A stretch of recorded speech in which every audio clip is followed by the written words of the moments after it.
making me feel so. Should I stay? Should I go? I don't know. Hey y'all, it's Myra. So, as y'all can see, I'm not pregnant anymore. And I know I've been wanting to vlog and stuff like that, but my son is not 6 weeks yet. So, I have been out, but I haven't really been filming. I had like a mom's night out the other night, and I took him one place, I think, to lunch. Um, but I'm not in my like back to normal life just yet. So sorry, that was a plane. I'm not in my back to normal life just yet, so I just am waiting for that. So today's video is going to be my labor and delivery story. Before I get started, I had a really great labor and delivery. This isn't one of those to scare you or anything like that, because I had a really good one. And another disclaimer before I get started, I did not have a natural birth.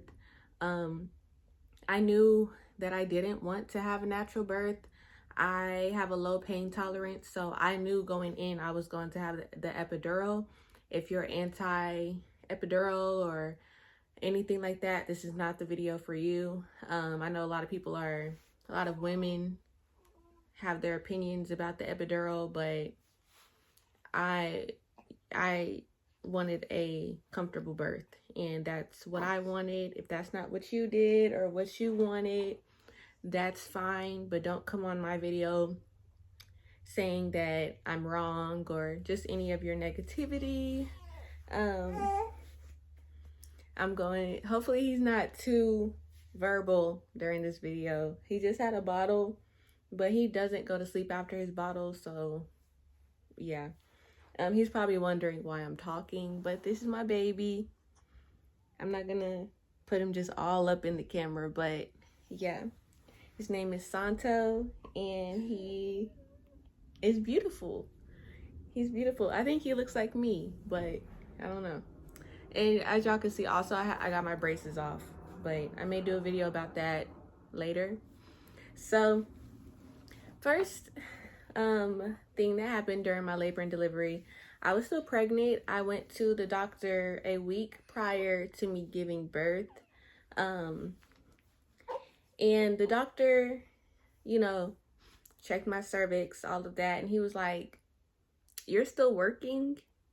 And I was like, "Yeah, I mean, I'm not supposed to be induced until the 13th. So my last day was going to be the 10th.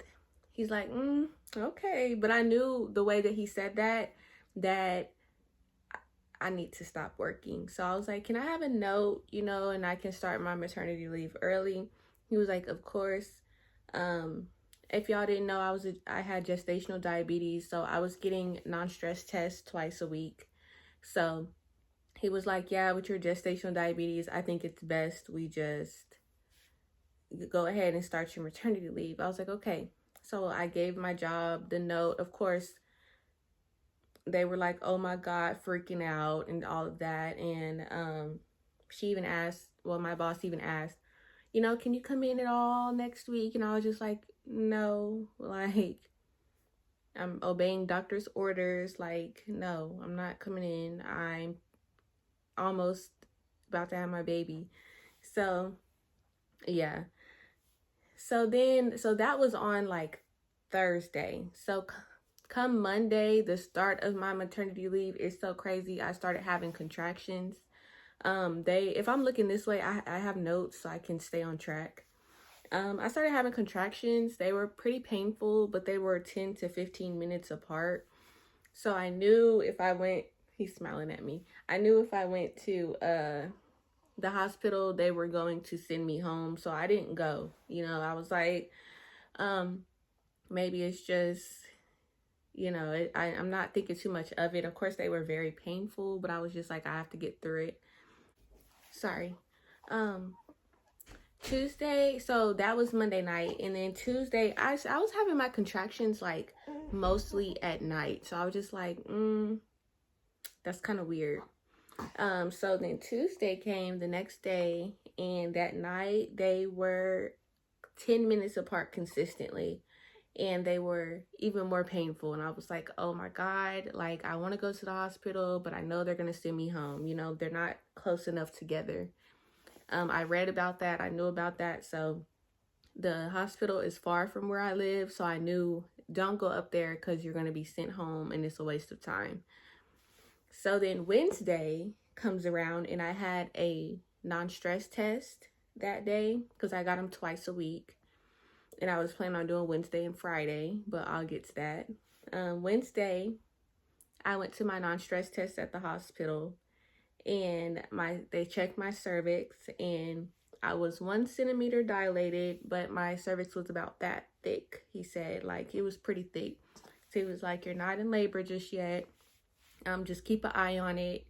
You know, come up here if you think. Don't be discouraged to come up here. They definitely were nice about that. Like, don't ever think I can't come to the hospital because, you know, whatever reason. But he was like, come up here. You know, I think he kind of figured that I was starting active labor and it could happen at any moment. And this is my first child, so he knew it could go very fast. So Wednesday night, so the same night of my non-stress test, I started having contractions that were 5 to 8 minutes apart, and they were the worst pain I have ever felt because I've never had period cramps. I've never had like anything like that. So that's how I knew also I was going to need the epidural because I don't even get period cramps. So I was like hunched over, walking around, doing my breathing. But I was like, I'm gonna hold out as long as I can because I just feel like they're 8 minutes apart. They're not close enough together. I mean, of course it fluctuated, but I was like, they're not close enough together. So I didn't think that I needed to go just yet, but I had to use the restroom. It wasn't a pee, you know. I'm just being honest. I had to use the restroom, so I go to the restroom. And that was the worst pain imaginable. I screamed and I immediately knew I need to go to the hospital. So, as you may or may not know, I live with my parents by the grace of God. And I told them I need to go to the hospital. So, we hauled up in the car and we went to the hospital. And it's so crazy because when I got to the hospital, they checked my cervix immediately, you know, and my cervix was paper thin. It was paper thin. And he was like, yeah. I mean, I wasn't dilated much, but he was like, let's get the ball rolling. You're gestational diabetic. You can't afford to wait. So they was like, let's call the doctor because it was late. It was like 11 something at night. They're like, let's call the doctor and see if he wants to admit you. So they called the doctor and he's like, yeah, admit her and let's get it started. He was gonna see how much I was gonna dilate at first, but I'll get to that. And after they admitted me and got me in the system, got my wristband on, I want the epidural. You know, like I asked her, does the epidural wear off? She's like, no, not necessarily, but we stop the epidural after 24 hours. I was like, I want the epidural. If it wears off before I give birth, that's my fault, but I'm ready for it. She was like, yeah, I understand, but the anesthesiologist is on call. So it's going to take 30 minutes for them to get here and 30 minutes to get set up. So it'll be about an hour. I was like, that's fine. I just need this pain to stop as soon as it can. Because at this point, they're consistent. Like, they're strong and consistent. So the anesthesiologist gets there and is prepping me for my epidural. Mind you, I had already got my hand IV. They were giving me, you know, fluids to keep me hydrated and stuff like that. I wasn't on anything just yet, just the fluids to keep me hydrated. And so she had me hunch over and, you know, she did the iodine, she put the tape on, all of that. And the epidural was not painful, for me at least. My hand IV needle hurt way, way worse. So if you're expecting to have epidural and you're nervous about it, for me, it wasn't very painful. I mean, I could feel her kind of moving the catheter. I mean, it's not a catheter. I forget what it's called, but I felt her kind of moving that around, and that was a little uncomfortable. But painful, on a scale from 1 to 10, I would give it like a 4.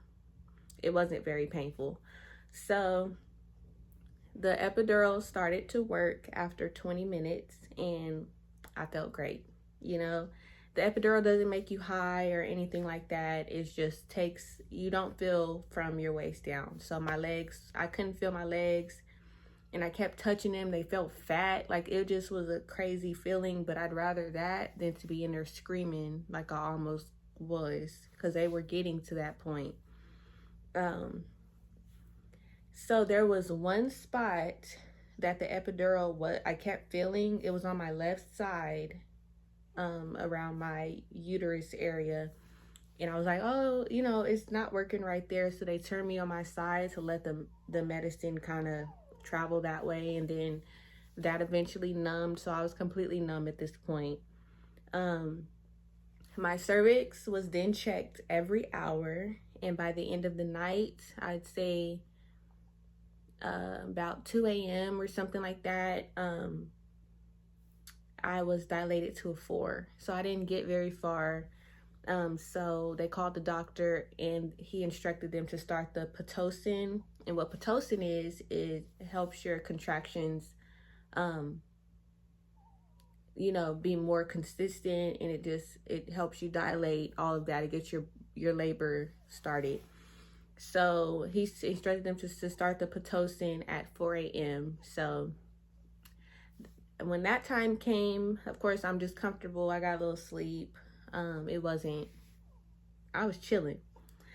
So the Pitocin was then given at around 4 o'clock, and they checked my cervix again, and they noticed that one side of my cervix was swollen. So they were like, we need to give you Benadryl. And I was like, whoa, okay.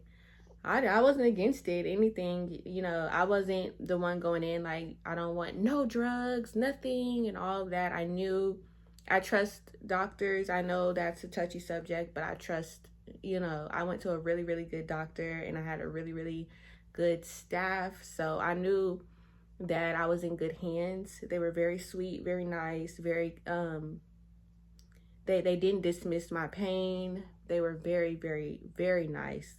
So they put the Benadryl through my hand IV, and baby, I was high. You know, I felt good. I'm not gonna sit here and lie.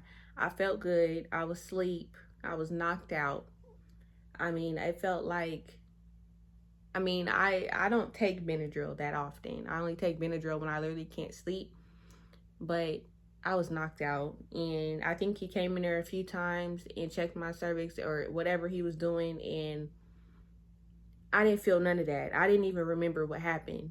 So that's how out of it I was off just Benadryl, and that's crazy. So then, next thing I knew, I just see a whole bunch of people walk in, and they're like, it's time to push. I was like, huh? I woke up. I woke right up. I said, what? They said, yep, it's time to push. We called the doctor. He is actually out today. His colleague is on call for him. So that was a different doctor, but they worked together. So I knew I didn't mind. I said, that's fine. You know, I did want my doctor to deliver my baby, but it's all right. You know, get this baby out of me, please. So, while she was getting ready, because the doctor was there, but she was with another patient. So while she was getting ready to deliver my baby, and you know, they have to get sterile and all of that. So they were having me push just to have him crowned. So at that point, it would be kind of quick when she got in there. So I pushed about 5 times and they had me stop. They was like, wow, like he's already crowning. They had me like feel his head, which felt crazy. I'll never probably forget that because I didn't know you could stretch that far. You know, like his head ain't huge, but my goodness, like that felt insane. So, um, mind you, I still don't feel anything. I'm just chilling. I don't feel any of this. All I feel is like kind of like a pressure, but that wasn't painful. Like nothing was pain. I was like, ooh, thank you, Jesus. Like I didn't want to feel any of that pain. So during the time that we're waiting for the doctor to get in there, we're literally talking about the OU and OSU game because it was that previous weekend. And it was just really just like chill. It was as if I wasn't having a baby. Like we're all just talking, but they are saying he has a lot of hair and stuff. And I was like, okay. I mean, that would explain the heartburn and then just joking and laughing. So the doctor then gets in there and she introduces herself and everything. And it's, she's very nice. And she gets ready. She has me start pushing. I pushed 4 more times and he was out. And they kept saying like how I had a really good epidural. I pushed better than some third time moms, and how he was just out in a flash. Like it was very easy for everybody, including me. I had a really, really great birth. So Santo gets here and he didn't cry or scream or anything. They held him up and he's just looking around, breathing. I was like, these 2023 babies is different because he didn't cry until they started like rubbing him down, getting all the sticky stuff off of him. And yeah, everybody was like, oh, he's not even crying. Like, he wasn't crying or anything. It kind of scared me because I'm like, is he okay? They're like, he's fine. He's breathing and everything. He's fine. I was like, okay. Because, we're taught like babies need to cry as soon as they come out or the doctor slaps the butt or something like that. But he just started breathing. And his fingers was doing this and he was just looking around. I was just like, whoa, and he was taking like deep breaths, like really good breaths. And they were like, wow, like he's doing great and everything. They showed me his Mongolian spots. He has a few, I'm not going to say where, but he has a few Mongolian spots. So they showed me that and, all of that. So, we did skin to skin and I nursed him. And yeah, that went good. He was just chilling. He wasn't crying or anything. Like now he cries. You can't assume that your baby ain't gonna cry because they don't cry when they come out, because he cries now. Okay, he screams now. So the good part about my birth is I didn't tear, but I only tear just a little bit. And I only had to get 1 stitch. So that was great. So I didn't have to go through the real bad pain of stitches. I didn't feel it when he did it, but I mean, when the epidural wore off, I wasn't in pain or anything. I just felt like I had a really strong period. Like, how you feel kind of raw after a period? That's what I felt like when the epidural wore off. Like, I wasn't in pain. So then, I'm spending time with my baby. They're doing the test. The good thing about this hospital, they don't take the baby. They ask you first. So they did a lot of the tests right there next to me. So I was gestational diabetic. So they kept checking his blood sugars. His blood sugars were fine. Just a healthy, happy baby, which I prayed for. I was very nervous. I just wanted a healthy, happy baby. That's all I wanted. And that's what I got. And he's so cute. So then I spent 2 nights at the hospital. I wasn't going to, but the nurses, I kind of had like a little emotional moment. So the nurses was like, stay another night, you know, just stay another night. So I spent 2 nights at the hospital. I learned to care for him. This is my first baby, so I really didn't know what I was doing. They taught me how to swaddle him, how to feed him, all of that. They were very, very nice and patient with me. So yeah, the nurses were absolutely amazing. They really were there for me. So I had a really, really great experience with my labor and delivery. Just little pointers that don't even attain to the story, but the food in the hospital was nasty. I didn't end up taking a shower till I got home because I have a phobia, and I had to realize that it was a phobia. I cannot do bathroom floor, period. Like, I can't, even with shoes on sometimes. It just makes my skin crawl. I did take a wash off each day. Like, I just kind of like got in the sink and just took like a wash off. In the South, we call it a hoe bath, but yeah, I took a wash off. I just wanted to take my shower at home. So that's what I did. Santo was really good in the hospital. All of his little tests and everything, he did good. He didn't cry too much. So yeah, if you're wondering what I did to prep for delivery, I didn't induce my labor myself. It just happened. He was term. I was 38 weeks.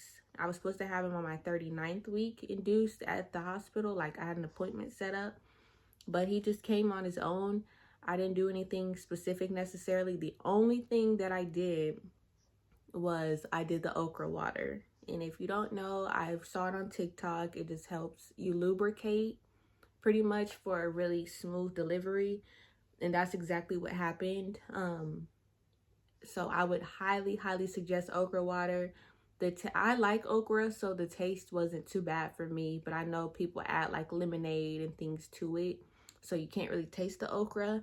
And it looks thick when you're pouring it out, but it's not thick when you drink it. It just feels really cold. If you keep it in the refrigerator, it feels really cold going down.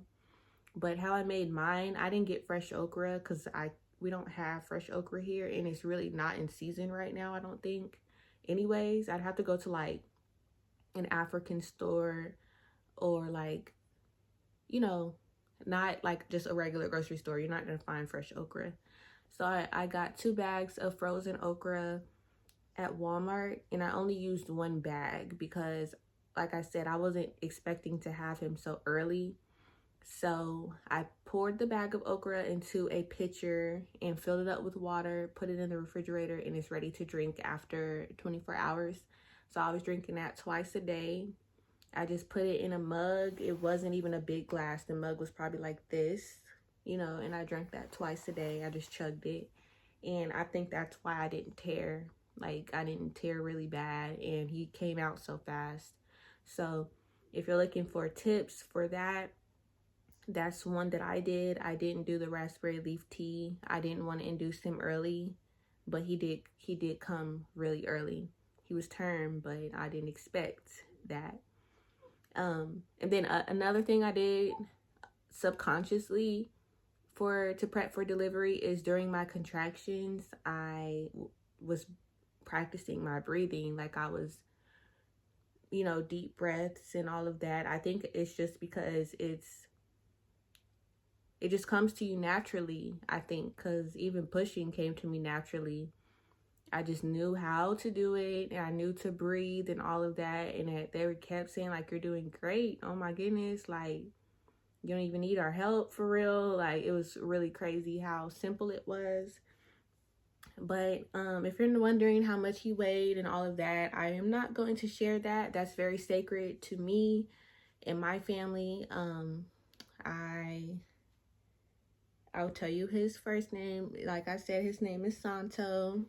People think his name is insane and crazy and just like like what? Like Santo's cute to me, but if y'all like the name, let me know in the comments. Let me know how your delivery went, if you've had a baby, or if you have any questions or anything like that. If you're pregnant or anything like that, just leave them down below. I know I said a lot in this video. I'm sorry. I'm just now getting back onto YouTube, so sorry about that. But yeah, I'm going to be filming another video today, what I actually used in my hospital bag, because you don't need to overpack. Trust me, like they have a lot of the stuff already. So I'm gonna film that today, so be on the lookout for that video. And thank you so much for watching. Santo is sleeping now, so I'm happy about that. And yeah, I'll catch you on my next video, and welcome Santo to the world.